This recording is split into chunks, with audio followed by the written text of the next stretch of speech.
Hello, Year 4s. In the previous lesson, we were looking at what a folktale was.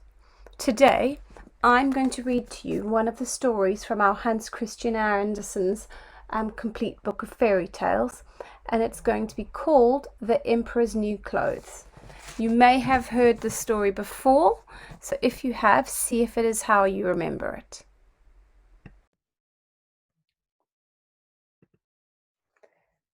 The Emperor's New Clothes by Hans Christian Andersen. Many years ago, there was an emperor who was so very fond of new clothes that he spent all his money on them.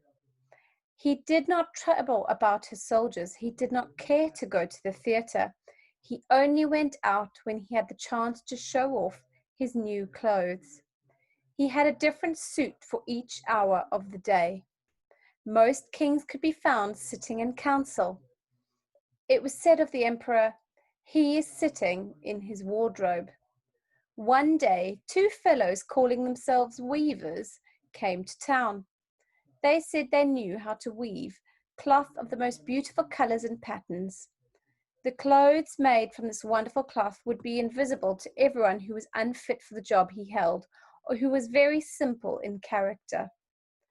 These must indeed be splendid clothes, thought the emperor. If I had such a suit, I might at once find out what men in my kingdom are unfit for their job. They would be able to tell the wise men from the foolish. This stuff must be woven for me immediately. He gave large sums of money to both the weavers in order that they might begin their work at once. So the two pretend weavers set up two looms. They worked very busily though in reality they did nothing at all. They asked for the finest silk and the purest gold thread. They put both in their own knapsacks. Then they pretended to work at the empty looms until late at night. "I should like to know how the weavers are getting on with my cloth," said the emperor to himself one day. When he remembered that a simpleton or one unfit for his job would be unable to see the cloth, he began to worry. To be sure, he thought he was safe. To be sure, he thought he was safe. However, he would prefer sending someone else to bring him news about the weavers and their work. All the people in the kingdom had heard of the wonderful cloth. All were eager to learn how wise or how foolish their neighbors might be. "I will send my faithful old wise man to the weavers," said the emperor at last. "He will be best able to see how the cloth looks. He is a man of sense. No one can be better for his job than he." So the faithful old wise man went into the hall where the thieves were working with all their might at the empty looms. "What can be the meaning of this?" thought the old man, opening his eyes very wide. "I cannot find the least bit of thread on the looms." However, he did not say his thoughts aloud. The thieves asked him very kindly to be so good as to come near their looms. Then they asked him whether the cloth pleased him. They asked whether the colors were not very beautiful. All the time they were pointing to the empty frames. The poor old wise man looked and looked. He could not see anything on the looms for very good reason. There was nothing there. "What?" Thought he again. "Is it possible that I'm a fool? I have never thought so myself. No one must know if I am so. Can it be that I am unfit for my job? No, the emperor must not know that either. I will never tell that I could not see the stuff." "Well, sir," said one of the weavers, still pretending to work, "you do not say whether the cloth pleases you." "Oh, it is excellent," replied the old wise man, looking at the loom through his spectacles. "This pattern and the colors, yes, I will tell the emperor without delay how very beautiful I think them." "We shall be much obliged to you," said the thieves. Then they named the many colors and described the pattern of the pretended stuff. The old wise man listened with care to their words so that he might repeat them to the emperor. The thieves asked for more silk and gold, saying that it was necessary to complete what they had begun. Once again, they put all that was given them in their knapsacks.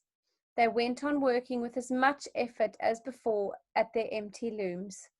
The emperor soon sent another man from his court to see how the weavers were getting on. Now he wanted to know if the cloth would soon be ready. It was just the same with this gentleman as with the wise man. First he looked closely at the looms on all sides. He could see nothing at all but the empty frames. "Does not the stuff appear as beautiful to you as it did to my lord the wise man?" asked the thieves of the emperor's second adviser. "I certainly am not stupid," thought the man. "It must be that I am not fit for my good job. That is very odd. However, no one shall know anything about it." And so he praised the stuff he could not see. He declared that he was happy with both colors and patterns. "Indeed, your imperial majesty," he said to his emperor when he returned, "the cloth which the weavers are preparing is extraordinarily magnificent." The whole city was talking of the splendid cloth which the emperor had ordered to be woven. Finally, the emperor himself wished to see the costly material while it was still in the loom. He took many officers of the court and the 2 honest men who had already admired the cloth. As soon as the weavers saw the emperor approach, they went on working faster than ever, although they still did not pass even one thread through the looms. "Is not the work absolutely magnificent?" said the 2 officers of the crown already mentioned. "If your majesty would only be pleased to look at it, what a splendid design, what glorious colors!"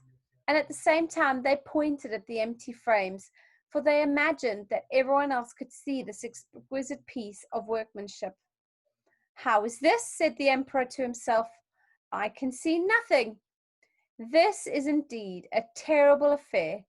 Am I a simpleton, or am I unfit to be emperor? That would be the worst thing that could happen. Oh, the cloth is charming," he said aloud. "I approve of it completely." He smiled most graciously and looked closely at the empty looms. No way would he say that he could not see what his 2 advisers had praised so much.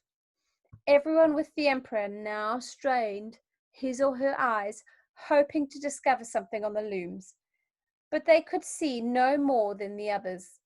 Nevertheless, they all exclaimed, "Oh, how beautiful!" and advised His Majesty to have some new clothes made from his splendid material for the parade that was planned. "Magnificent, charming, excellent!" was called out on all sides. Everybody was cheerful. The emperor was pleased. He presented the weavers with the emblem of the order of knighthood. The thieves sat up the whole of the night before the day on which the parade was to take place.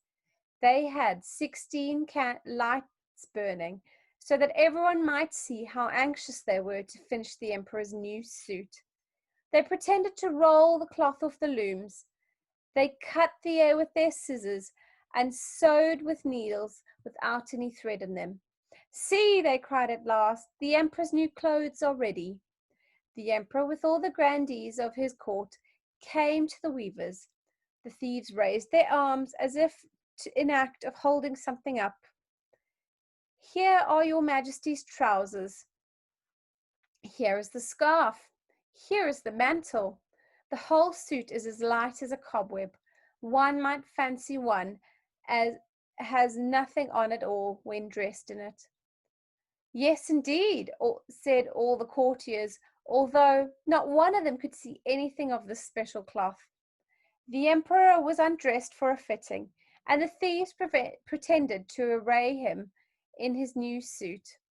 The emperor turned around and from side to side before looking in the glass. "How splendid His Majesty looks in his new clothes, and how well they fit!" everyone cried out. "What a design! What colors! These are indeed royal robes." "I am quite ready," said the emperor. He appeared to be examining his handsome suit. The lords of the bedchamber who were to carry His Majesty's train felt about on the ground as if they were lifting up the ends of the mantle. Then they pretended to be carrying something, for they would by no means want to appear foolish or not fit for their jobs. The emperor walked under his high canopy in the midst of the procession, through the streets of his capital. All the people standing by and those at the windows cried out, "Oh, how beautiful are our emperor's new clothes! What a magnificent train there is to the mantle! And how graceful the scarf hangs!" No one would admit these much admired clothes could not be seen, because in doing so he would have been saying he was either a simpleton or unfit for his job. "But the emperor has nothing on at all," said a little child. "Listen to the voice of the child," explained his father. What the child had said was whispered from one another. "But he has nothing on, nothing at all on," at last cried out all the people. The emperor was upset, for he knew that the people were right. However, he thought the procession must go on now. The lords of the bedchamber took greater pains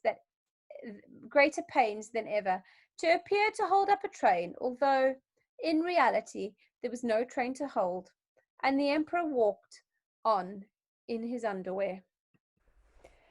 My task to you today is the following. Have a read through the story of the Emperor's New Clothes again, whether you listen to it or if you can find it online yourself, or if you have it at home, that's fantastic.